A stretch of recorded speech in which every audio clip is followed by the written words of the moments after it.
پاکستان میں ذبح کرتے دیکھا گدھے کو، اور گدھے کو ذبح کرتے دیکھا، انٹرویو لیا گیا تو جو جانور حرام ہے، کھانا جن کا حرام ہے، ان میں سے جانوروں کی بیسیکلی پرنسپلی دو قسمیں بنتی ہیں۔ ایک وہ جانور ہیں جو لذات ہی حرام ہیں، اور حرام با این معنی کہ وہ نجس بھی ہیں۔ مثلا کتا ہے، کتا حرام بھی ہے اور نجس بھی ہے۔ خنزیر ہے، خنزیر حرام بھی ہے اور نجس بھی ہے۔ شراب ہے، شراب حرام بھی ہے اور نجس بھی ہے۔ یہ جانوروں میں نہیں آتی، لیکن ویسے میں نے مثال کے طور پہ کوٹ کر دیا کہ ایک حدیث ایک چیز حرام بھی ہو اور نجس بھی ہو فی ذات ہی۔ ایک ہوتا ہے وہ جانور جو حرام ہیں مگر وہ لذات ہی نہیں ہے، لغیر ہی ہے، کسی اور وجہ سے وہ حرام ہیں اور وہ نجس بھی نہیں ہے۔ مثلا میں آپ کو سب سے بڑی مثال، انسان، بندہ خود، انسان، ہیومن بینگ، بندے کا گوشت کھانا حرام ہے۔ وہ حرام کیوں ہے؟ اس لیے حرام نہیں ہے کہ بندہ خود ناپاک ہے۔ بندہ خود کافر، مسلم، جس طرح کا بھی بندہ ہو، وہ ذاتی طور پر اس کا جسم ناپاک نہیں ہے جب تک کہ عارضہ لائق نہ ہوا ہو۔ اور عارضہ لائق ہونے کا بھی مطلب یہ ہے کہ اس کا جسم مانوی طور پر ناپاک ہے، اس کا جسم ظاہری طور پر ناپاک نہیں ہے۔ مانوی طور پہ ناپاک ہونے کا کیا مطلب؟ کہ ایک بندہ مثال کے طور پر، ایک بندہ ان دا اسٹیٹ آف امپیورٹی ہے، میجر ریچول امپیورٹی کے اندر وہ ہے، تو اس کو اگر ہاتھ لگائیں گے تو آپ کا ہاتھ پلید نہیں ہوگا۔ وہ کسی چیز کو ہاتھ انسان لگا دے گا تو وہ چیز پلید نہیں ہوگی۔ وہ اگر کسی چیز کو چھو لے گا تو چھونے سے وہ چیز پلید نہیں ہو جائے گی۔ یہی وجہ ہے کہ بہنیں جب ایام مخصوصہ میں ہوتی ہیں تو ان کا جسم مانوی طور پر ناپاک ہوتا ہے، لیکن ظاہراً ان کا جسم پاک ہوتا ہے۔ وہ روٹی کو ہاتھ لگا سکتی ہیں، روٹی پکا سکتی ہیں، ہانڈی، آٹا، گھر میں ماحول، اپنے روٹین کے سارے کام کر سکتی ہیں۔ وہ ان کا جسم مانوی طور پر ناپاک ہے، ظاہری طور پر ان کا جسم ناپاک نہیں ہوا۔ تو اسی طریقے سے کچھ جانور وہ ہیں، انسان کا اپنا گوشت، انسان کا کھانا، وہ حرام اس کے ناپاکی کی وجہ سے، یا اس کی ذاتی نفرت کی وجہ سے، یا اس کی ذاتی نجاست کی وجہ سے حرام مرد نہیں ہے انسان، بلکہ وہ اپنی عزت کی وجہ سے، حرمت کی وجہ سے حرام ہے۔ کہ بندے کی حرمت، عزت، احترام، کرامت، بزرگی اللہ کی بارگاہ میں انسان کی اتنی ہے کہ اس کے گوشت کو کھانا گویا اس کی حرمت کے خلاف ہے، اس کی عزت کے خلاف ہے، اس کی کرامت کے خلاف ہے، یہ انسانی عظمت کے خلاف ہے کہ انسان کا گوشت کھانا جائز قرار دے دیا جائے۔ حالانکہ انسان پاک ہوتا ہے، اس کا گوشت ناپاکی کی وجہ سے حرام نہیں ہے، بلکہ عزت اور حرمت کی وجہ سے حرام ہے انسان کا گوشت کھانا۔ اور انسان کے کھانے کو حرام قرار دیا گیا ہے اس کی شرف ذاتی کی بنیاد پر، جو اللہ تبارک و تعالیٰ نے کئی مقامات پر قرآن مجید میں فرمایا، وَلَقَدْ كَرَّمْنَا بَنِي آدَمَ، ہم نے تمام بنی آدم کو کرامت عطا فرمائی، یہ عزت دی ہے۔ لَقَدْ خَلَقْنَا الْإِنسَانَ فِي أَحْسَنِ تَقْوِيمٍ، ہم نے انسان کو بہترین شکل و صورت عطا کی ہے۔ تو اس اعتبار سے انسان چونکہ اشرف المخلوقات ہے اور اس کی عزت اور حرمت کی وجہ سے اس کا کھانا حرام ہے۔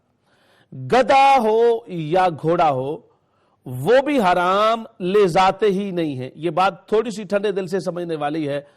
مجھ سے بہت سارے لوگوں نے ادھر بھی پوچھا، آگے پیچھے بھی، محافل میں بھی، اور صاف ذرا جب میڈیا پر کو بات آتی ہے تو ہر بندے کو اشتیاق ہو جاتا ہے کہ یہ بات میں پوچھوں اس کی حقیقت کیا ہے۔ اور محترم صدیقی صاحب نے بھی اسی اپنے جو ان کا ریزرویشن ہے، تحفظ کا اظہار کیا یا پریشانی کا بھی اظہار کیا۔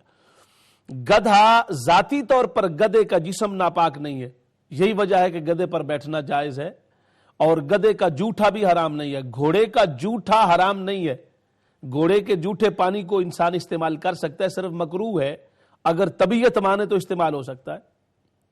بہرحال تو گدھا ہو یا گھوڑا، یہ دونوں حرام ہیں لغیر ہی، ان کا گوشت کھانا کسی اور وجہ سے حرام ہے۔ اور وہ اور وجہ کیا تھی کہ سرکار صلی اللہ علیہ وآلہ وسلم نے جنگ کے موقع پر دیکھا کہ سواریاں تھیں اور سواریوں پر سامان اٹھانا زیادہ تھا اور گدھے یا گھوڑے کم تھے، تو نبی پاک صلی اللہ علیہ وسلم نے فرمایا اگر ان کا گوشت ہم کھاتے رہے یعنی حلال رہا مشروع رہا، گھوڑے کا اور گدھے کا گوشت مشروع رہا جائز رہا، تو پھر جنگوں کے موقع پر یا بار برداری کے لیے اونٹ یا اپنا گھوڑے اور گدھے کم ہو جائیں گے، لہٰذا ان کا گوشت آپ نے حرام کر دیا۔ اب وہ حرام کر دینے کے بعد وہ حرام ہے۔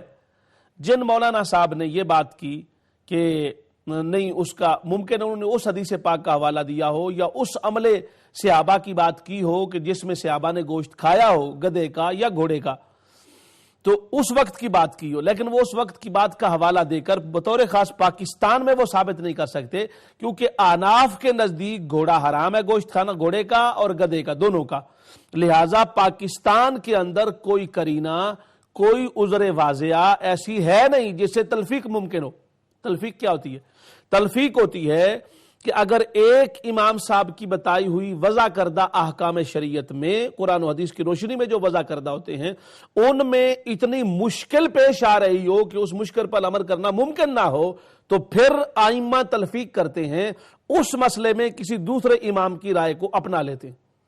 مثال کے طور پر احناف کے نزدیک جس عورت کا خامد گم ہو جائے، اس کا پتہ نہ، اس کو مفقود الخبر کہتے ہیں، تو اس کا جو 80 سال وہ انتظار کرے یا 90 سال انتظار کرے۔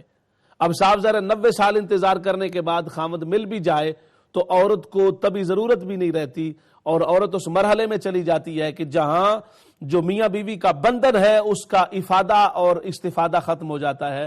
تو لہٰذا احناف نے تلفیقاً امام مالک کے قول پر عمل کر لیا، اور امام مالک کے حکم کو مانتے ہوئے اس پر جو مدت ہے وہ 4 سال کی کر دی، 4 سال اور 10 دن کی کر دی مدت، اور اس کو کم کر دیا، 4 سال تک محدود کر دیا، کچھ دن 4 سال اور 10 دن تک۔ تو یہ جو 4 سال تک محدود کیا ہے اور سم ڈیز کے ساتھ، یہ تلفیق کا عمل کیا۔ لیکن تلفیق کیوں ہوئی؟ اس لیے کہ جو اصلاً عمل تھا ہماری اپنی احکام کی دنیا کا، اس پر عمل ممکن نہیں تھا، تو کرینہ خاصہ کی بنیاد پر یا کرینہ وجہ متعذرہ کی بنیاد پر، سبب متعذرہ کی بنیاد پر تلفیق کی گئی۔ تو گھوڑے اور گدھے کے لیے تو کوئی تلفیق کا پہلو ہی نہیں ہے، پاکستان میں تو جانور ہی اتنے ہیں، اور گھوڑے اور گدھے تو بلکہ نبی پاک صلی اللہ علیہ وسلم کے اسی حالات زمانہ کے مطابق ہی اس وقت بھی گدھوں اور گھوڑوں کی تعداد کم ہے، ضرورت ان کی زیادہ ہے، تو اس لیے وہ ریزن سٹل اسی طرح ویلڈ ہے، اس ریزن میں کوئی کمی آئی نہیں ہے۔ لیکن اگر کمی آ بھی جائے تو چونکہ امت کا عمل اس پر مکمل ہو چکا ہے، اب کوئی ایک بندہ عام یا ایون کے خاص ایک عالم دین بھی اس حکم کو تبدیل نہیں کر سکتا۔ اس حکم کو تبدیل کرنے کے لیے اتنی بڑی وجہ کا ہونا ضروری ہے جس پر اجماع امت ہو اور کرینہ خاصہ ہو، وجہ متعذرہ ہو، پھر اس حکم میں تبدیلی ممکن ہوتی ہے، اور وہ بھی پوری امت کے کنسنسس کے ساتھ۔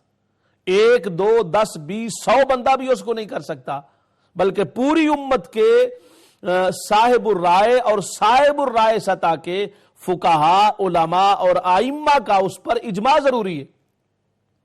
تو ایک مولوی صاحب نے جو حدیث دکھائی انہوں نے غلط کیا ہے۔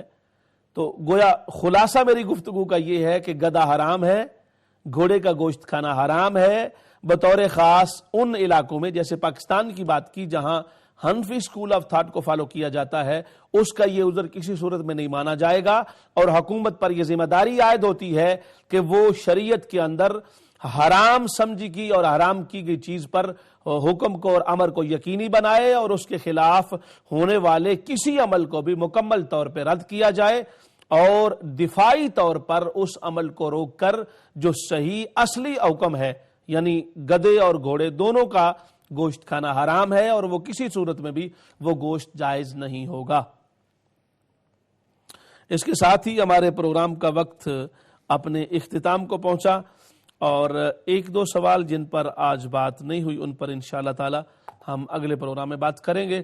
میرے ساتھ جتنے بھی احباب تشریف فرما رہے میں سب کا شکریہ ادا کرتا ہوں، دعا گو ہوں اللہ تبارک و تعالی ہر ایک کو سلامتی دائمہ عطا فرمائے۔